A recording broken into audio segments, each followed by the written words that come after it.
Assalamualaikum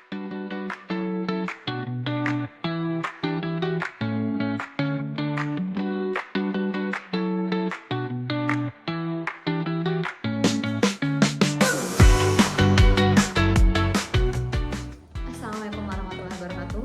Teruntuk Ananda kelas 9 Alkof yang Ustazah belum sempat masuk kelas karena ada beberapa kegiatan. Jadi dalam video ini saya akan menjelaskan satu subbab dari materi kita, yaitu tentang reaksi kimia dan dinamikanya yang ada di bab dalam buku kalian, yang belum sempat saya ajarkan tapi saya jelaskan dalam video ini. Jadi mohon disimak sampai akhir karena materi ini akan masuk dalam ujian semester kalian nanti. Jadi tolong disimak sampai akhir. Silakan buka bukunya dan ditulis dalam buku catatan, disalin materi berikut dalam catatan agar tidak lupa. Nah, ini tentang reaksi kimia dan dinamikanya. Pertama, kita bahas itu apa reaksi kimia. Reaksi kimia itu terjadi pada saat adanya perubahan kimia. Apa itu perubahan kimia? Di dalam pelajaran kita sudah mempelajari ada perubahan fisika, ada perubahan kimia. Kalau perubahan fisika, suatu keadaan yang peristiwa itu kita bisa kembali keadaan semula. Contohnya, es wujudnya padat, tapi bisa menjadi cair lagi dan bisa lagi menjadi padat lagi. Nah, itu contoh dari perubahan fisika. Dia bisa kembali keadaan semula. Es yang padat dicairkan, kemudian bisa jadi padat lagi. Itu termasuk perubahan fisika karena dia bisa kembali ke keadaan semula dan tidak menimbulkan zat baru atau memunculkan zat baru. Sedangkan perubahan kimia itu adalah peristiwa yang mengakibatkan suatu keadaan tidak bisa kembali ke keadaan semula. Artinya suatu peristiwa itu kalau sudah terjadi tidak bisa kembali ke keadaan semulanya dan pasti memunculkan zat baru atau unsur baru setelah reaksi tersebut. Contohnya pembakaran, misalnya kertas yang kita bakar akan jadi abu dan tidak akan bisa kembali jadi kertas. Itu contoh perubahan kimia. Nah, abu itulah yang sebagai zat barunya tadi. Jadi suatu keadaan yang tidak bisa kembali ke keadaan semula itu termasuk perubahan kimia dan dia pasti memunculkan zat baru yang akibat dari perubahan atom-atom dari zat bereaksinya tadi. Contoh tadi kertas yang dibakar, jadi kertas yang dibakar itu tidak akan bisa kembali ke keadaan semula, tidak bisa kembali menjadi kertas lagi, dia hanya akan bisa muncul abu. Abu itu sebagai zat barunya. Contoh lainnya itu ada nasi busuk, pembusukan atau nasi basi. Itu adalah nasi yang kalau misalnya kita mau buat jadi nasi baru lagi nggak bisa karena sudah jadi busuk dan busuk itu adalah sebagai zat barunya tadi. Itu contoh dari perubahan kimia juga. Jadi suatu peristiwa yang tidak bisa kembali ke keadaan semula dan memunculkan zat baru itu dinamakan perubahan kimia. Zat baru itu muncul karena adanya perubahan atom-atom yang terdapat pada zat bereaksi. Atom-atom itu adalah paling kecilnya, unsur paling kecilnya. Jadi atom-atomnya berubah makanya muncul zat baru. Kalau di perubahan fisika tidak ada perubahan atom, sehingga sebelumnya sudah tuh sama. Misalnya nih kayu diubah jadi meja, tapi tetap kayu kan. Nah, jadi kalau dia tidak mengubah keadaan bentuk awalnya, berarti dia termasuk perubahan fisika. Contoh nih kayak tadi kayu kan, kayu yang awalnya biasa jadi meja, tapi meja itu tetap juga bahan dasarnya adalah kayu. Sedangkan kertas yang dibakar jadi abu, tidak akan bisa menjadi kertas lagi. Abu tidak sama dengan kertas, itu termasuk perubahan kimia. Kemudian, ada namanya persamaan kimia atau persamaan reaksi kimia. Biasanya untuk mengenal ada simbol-simbol tuh. Ada H2O2, H2O, CH3, CH4, NO3 dan segala macam. Itu adalah unsur-unsur namanya. Perlu mengetahui ada namanya unsur, ada namanya molekul unsur. Pertama unsur, kemudian ada molekul unsur, kemudian ada molekul senyawa. Apa bedanya? Kalau unsur dia hanya satu zat saja. Contoh, unsur besi berarti Fe, unsur oksigen berarti O, unsur apa lagi? Karbon C, unsur natrium Na dan segala macam. Itu contoh dari unsur, dia berdiri sendiri. Itu unsur. Penulisan unsur dia huruf besar, huruf kecil berarti satu unsur. Tapi kalau dua-duanya adalah huruf besar berarti ada terdapat beda unsur di sana, lebih dari satu unsur. Contoh N dan O itu adalah unsur yang berbeda. N nitrogen, O oksigen, jadi beda. Kalau unsur dia berdiri sendiri, hanya satu zat saja, Fe atau O atau C atau Na atau Cl lagi emas atau AU, kemudian perak atau Ag dan segala macam. Itu contoh dari unsur. Dia berdiri sendiri, zatnya berdiri sendiri. Tapi kalau molekul unsur tuh gabungan dari unsur-unsur yang sama, lebih dari satu unsur. Contoh O2. Contoh lain Cl2. Lagi contohnya H2, hidrogen, tapi 2. Itu molekul unsur namanya. Intinya ada unsur yang sama tapi lebih dari satu unsur, itu dinamakan molekul unsur. Kemudian ada lagi namanya molekul senyawa. Kalau molekul senyawa berarti gabungan dari unsur-unsur yang berbeda membentuk satu senyawa. Contoh yang tadi NO atau NO3. Ada 2 unsur di sini, ada N dan ada O. Ada unsur nitrogen dan ada unsur oksigen. Jumlahnya lebih dari 1 dan merupakan 2 unsur yang berbeda. Otomatis ini termasuk molekul senyawa. Contoh lain, H2O. Ada unsur H dan ada unsur O. Ada 2 unsur membentuk satu senyawa. Kemudian contoh lainnya SO4. Ini juga gabungan dari 2 unsur, S dan O.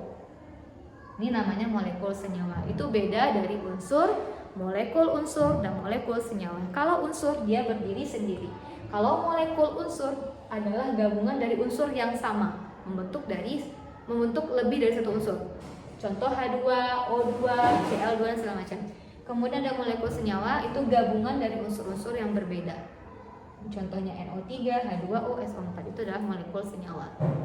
Nah, kita masuk ke reaksi kimia atau persamaan kimia.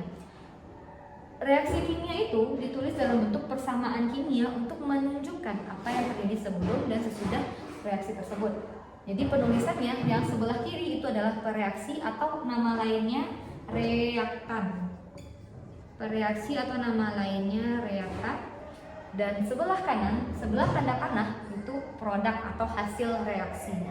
Jadi penulisan persamaan kimia yang sebelah kiri itu adalah pereaksi, sebelum tanda panah ya itu adalah pereaksi atau reaktan, dan setelah tanda panah itu adalah produk atau hasil reaksinya. Jadi selalu sebelah kiri itu pereaksi, sebelah kanan itu produknya. Contohnya 2H2 ditambah O2 menghasilkan 2H2O. Artinya pereaksinya di sini adalah H dan O. Hidrogen dan oksigen itu sebagai pereaksi atau reaktannya. Siapa produknya? Produknya H2O. Jadi ini adalah produknya. Angka yang di depan, nah 2 yang di depan angka ini itu dinamakan koefisien. Itu hanya menunjukkan jumlah molekulnya saja. Unsurnya yang mana? Yang sebelahnya tadi itu unsurnya. Jadi kalau ditanya dari reaksi ini, siapa pereaksinya? Berarti pereaksinya adalah hidrogen dan oksigen. H untuk hidrogen dan O untuk oksigen. Sedangkan hasil reaksinya adalah H2O atau air. Ini adalah hasil reaksi atau produknya. Apa maksud dari reaksi ini? Apa maksud dari persamaan kimia ini? Artinya 2 molekul gas hidrogen bereaksi dengan 1 molekul gas oksigen menghasilkan 2 molekul air. Nah, itu arti dari persamaan reaksi tersebut. Kemudian di sini ada indeks namanya. Indeks yang berupa huruf ya. Nah, ada indeks yang berupa angka, ada indeks yang berupa huruf. Kalau berupa angka itu hanya menunjukkan jumlahnya saja. Tapi kalau yang huruf ini, nah yang dalam kurung ini, indeks yang di sana artinya adalah wujud zat tersebut. Kalau dia G berarti wujudnya gas. Kalau dia S wujudnya padat atau solid. Kalau dia AQ berarti dia aqueous atau larutan. Kalau dia L itu liquid atau cair. Jadi simbol-simbol indeks ini yang dalam kurung itu adalah wujudnya. G untuk gas, S untuk solid atau padat, AQ untuk aqueous atau larutan, dan L itu liquid atau cair. Itu hanya wujudnya saja.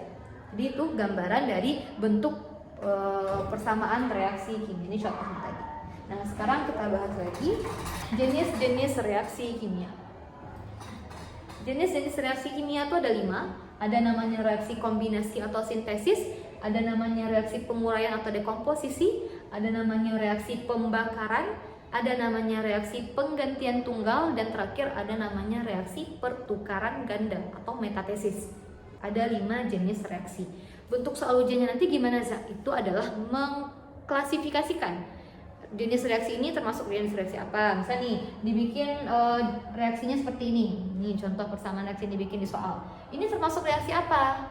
Kalau contoh reaksi pembentukan yang mana, reaksi pembakaran yang mana bentuknya, itu yang akan antum klasifikasikan untuk soal ujian nanti. Dan yang pertama dulu kita bahas itu reaksi kombinasi. Reaksi kombinasi itu adalah yang dimana hasil reaksinya merupakan gabungan dari unsur-unsur zat pereaksinya. Jadi hasil produk ini pasti merupakan gabungan dari zat pereaksi ini. Contoh, Na, natrium, ditambah dengan Cl2 atau klorida menghasilkan NaCl atau garam dapur. Ada zat pereaksinya di sini, ada natrium dan klorida, itu pereaksi atau reaktannya. Sedangkan produknya ada NaCl. Siapa pereaksi di sini? Natrium dan klorida. Siapa hasilnya atau produknya? NaCl. Apakah produknya ini merupakan gabungan dari unsur pereaksinya? Iya, NaCl. Ada Na, ada Cl. NaCl itu adalah zat pereaksinya. Otomatis kalau gabungan dari zat pereaksinya, jelas ini merupakan reaksi kombinasi. Itu cara gampang mengingatnya. Jadi reaksi kombinasi adalah di mana hasil reaksi atau produknya itu merupakan gabungan dari unsur-unsur zat pereaksinya tadi. Itu contoh dari reaksi kombinasi. Dia tidak harus 2 ya. Di sini kan 2 reaksinya nih. Boleh 3, boleh 4, boleh 5. Yang jelas hasilnya merupakan gabungan dari semua zat pereaksinya tadi. Itu kalau reaksi kombinasi. Contoh lain nih. Yang kita bikin tadi, 2H2 ditambah O2 menghasilkan 2H2O. Ini juga termasuk reaksi kombinasi. Kenapa? Karena hasilnya H2O ini adalah gabungan dari zat pereaksinya. Pereaksinya siapa di sini? Hidrogen dan oksigen. H dan O. Zat pereaksinya ini ternyata digabung, hasilnya H2O ini.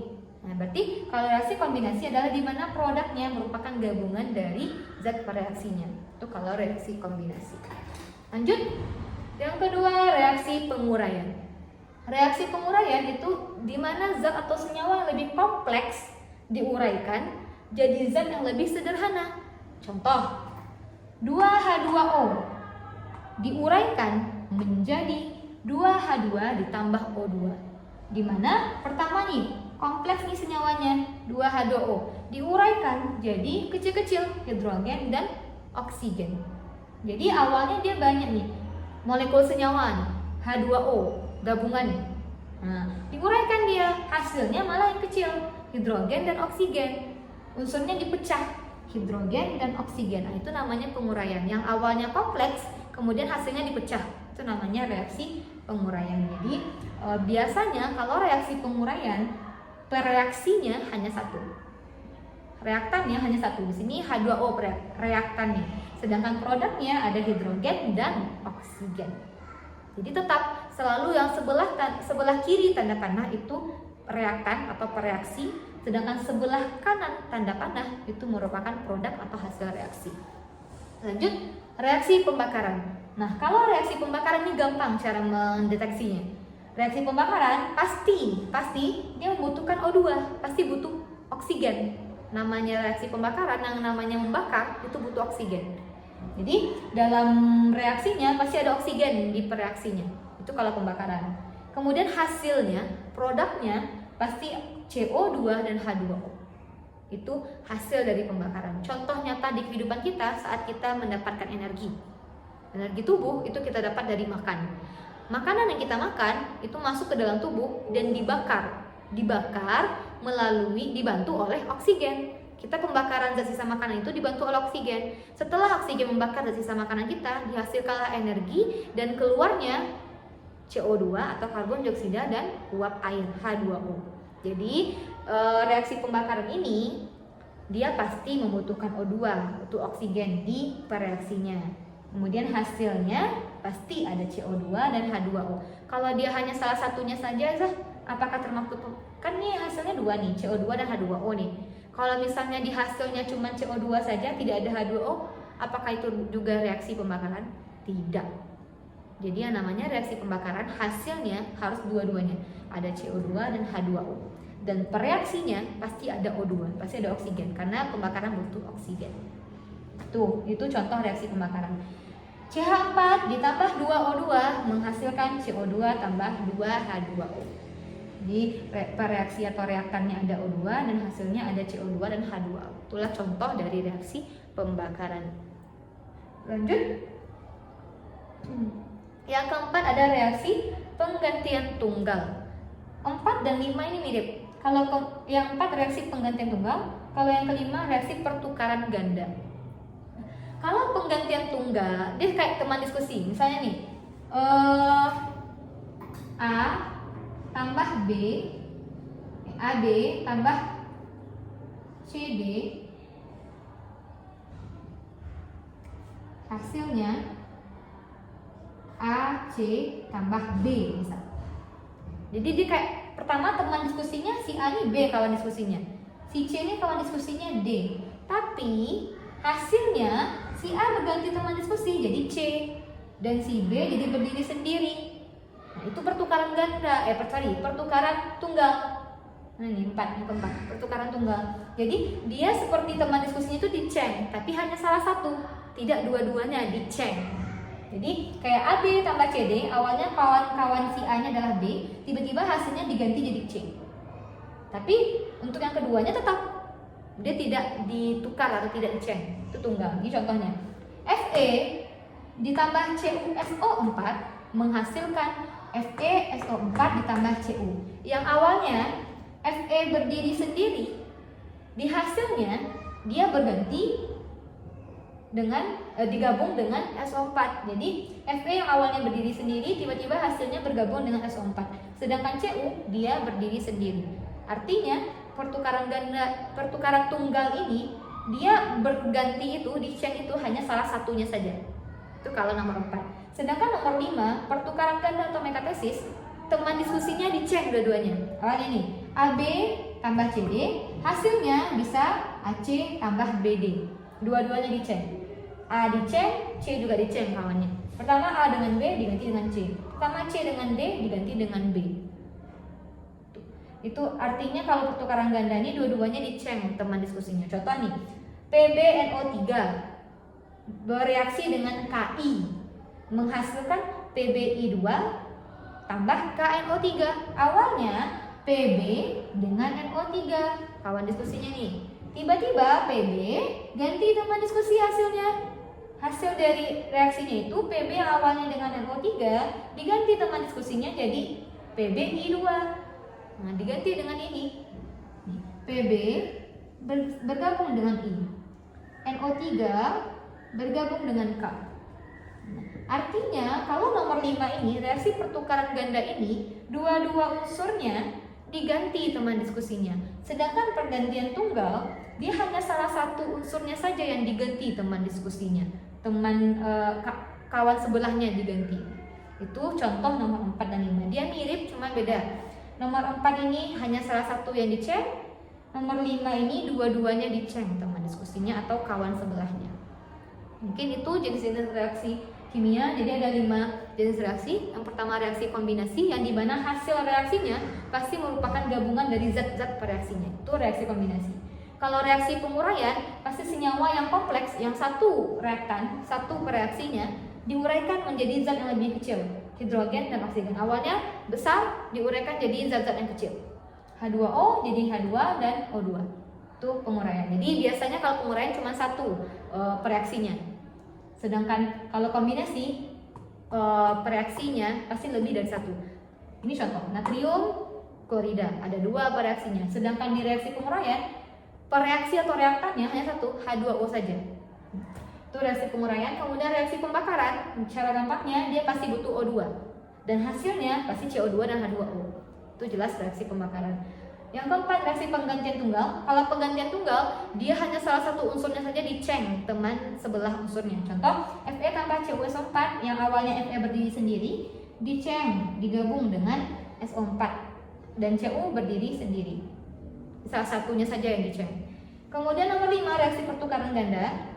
Dua-dua unsurnya diceng teman sebelahnya. Misalnya PbNO3 ditambah Ki menghasilkan PbI2 tambah KNO3. Karena awalnya Pb dengan NO3 digabung dengan I. NO3 yang awalnya dengan Pb digabung dengan K. Di dua-duanya diceng. Itu contoh metatesis atau pertukaran ganda. Itu jenis-jenis reaksi kimia. Kemudian dalam reaksi kimia ini ada yang reaksinya setara, ada yang tidak setara. Artinya ada yang jumlah molekul di kiri dan kanannya sama, dan ada jumlah molekul di kiri dan kanannya berbeda. Contoh, kita masuk ke video yang kedua.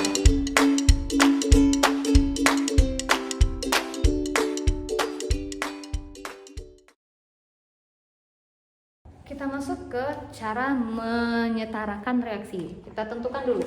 Dari reaksi ini contoh yang tadi ya. Dari reaksi kimia ini, siapa reaktannya di sini? Siapa reaktan atau pereaksinya? Ada H, ada O. Itu adalah pereaksi, zat pereaksinya. Di hasil, ini reaktan ya, ini reaktan atau pereaksi. Sedangkan produknya, kalau di produknya, siapa unsur-unsur dalam produk ini? Juga ada H, juga ada O. Tentu juga boleh bikin produknya berarti H2O itu di atas. Nah, unsur-unsur dipecah jadi H dan O. Nah, di reaktannya berapa jumlah unsur H di sini? Berapa jumlah unsur hidrogennya? Ini ada indeks 2. Di sini ada koefisien 2. Angka di depan yang besar namanya koefisien, yang kecil namanya indeks. Sekarang di dalam unsur H ini ada indeks dan ada koefisien. Indeks itu milik pribadi, kalau koefisien milik seluruhnya. Nah, sekarang lihat, di hidrogen kita mau menghitung jumlahnya nih. Indeksnya ada 2, koefisiennya ada juga 2. Dikalikan indeks kali koefisien, 2 kali 2, 4. Berarti jumlah unsur H-nya ada 4 di reaktannya. Kemudian O, berapa jumlah O di sini? Kita lihat indeksnya, 2. Dia nggak punya koefisien, berarti cuma 2 jumlahnya. Itu cara menentukan jumlah dari zat-zat pereaksi atau reaktannya. Kemudian ke produknya. Produknya tadi H2O itu adalah produknya. Kalau kita jabarkan unsurnya, nah jumlah H-nya di produk ini berapa? Ini ada indeks 2 di H, ada koefisien 2. Kalikan 4. Sedangkan O, dia nggak punya indeksnya nih. Nggak ada indeks di bawah ini. Tapi dia punya koefisien, karena koefisien itu milik seluruhnya, milik H dan milik O juga. Berarti 2 ini milik H dan milik O. Berapa jumlah O? 2. 2 dari mana? Dari sini. Itu cara menentukan jumlah dari unsur reaktan dan unsur produknya. Berarti kalau dilihat dari sini, reaktannya H-nya jumlahnya 4, hasilnya juga 4. O 2, ini juga 2. Berarti sudah setara.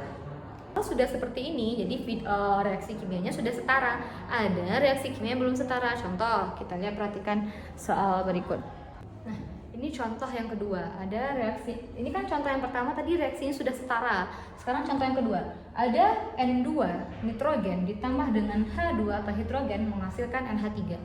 Kalau kita lihat reaksi ini, siapa reaktan?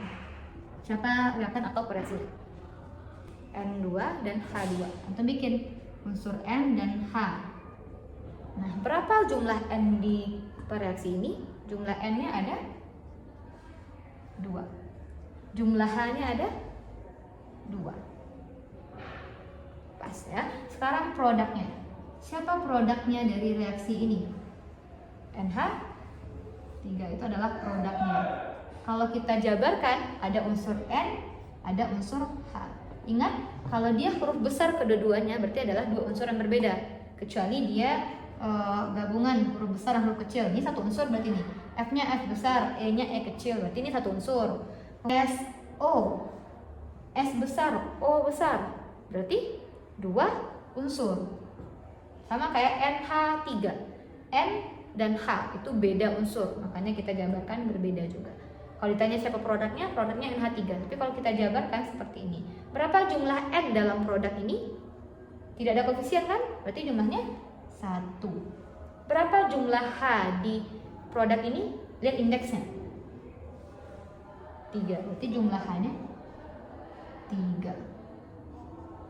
Itu cara menentukan reaktan dan produknya. Tapi coba kita perhatikan lagi, di reaktan, di reaksi N-nya jumlahnya 2, sedangkan di produk N-nya jumlahnya 1. Kemudian H di reaktan jumlahnya 2, sedangkan di produk jumlahnya 3. Apakah sama? Tentu tidak, otomatis reaksi ini belum setara.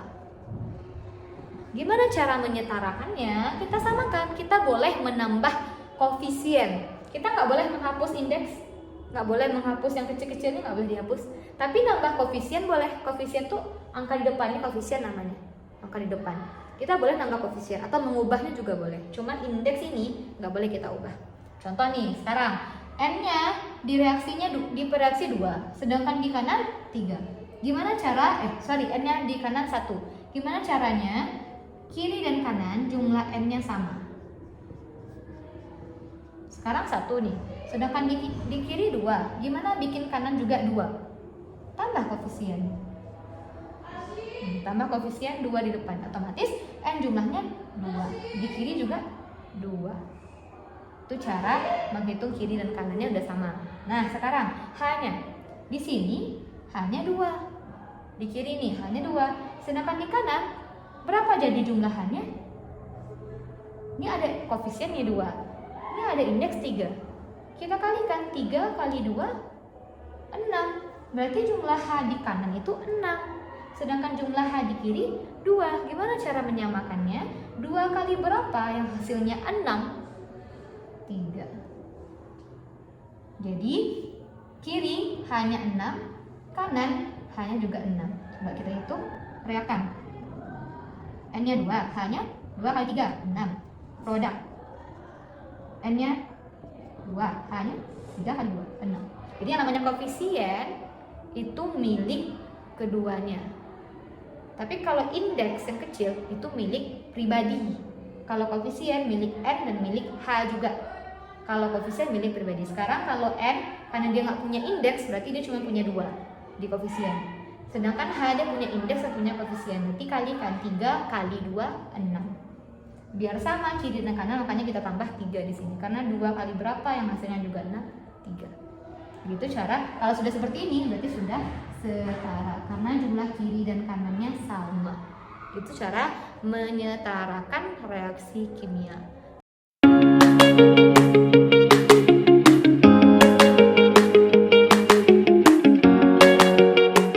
Sekarang setelah bikinkan latihan, coba untuk kerjakan sendiri. Kumpulkan hasil latihan itu untuk bikin dalam catatan latihan ini. Untuk bikin dalam catatan, langsung fotokan, kirim ke Ustazah sebagai nilai bulanan antum di bulan April ini. Karena biar antum juga terbiasa untuk ujian nanti. Karena nggak tahu kan gimana bentuk soalnya. Jadi latihan ini melatih belajar untuk ujian nanti di materi reaksi. Selain reaksi kimia, jangan lupa belajar juga tentang listrik. Karena listrik juga masuk dalam soal ujian sastra.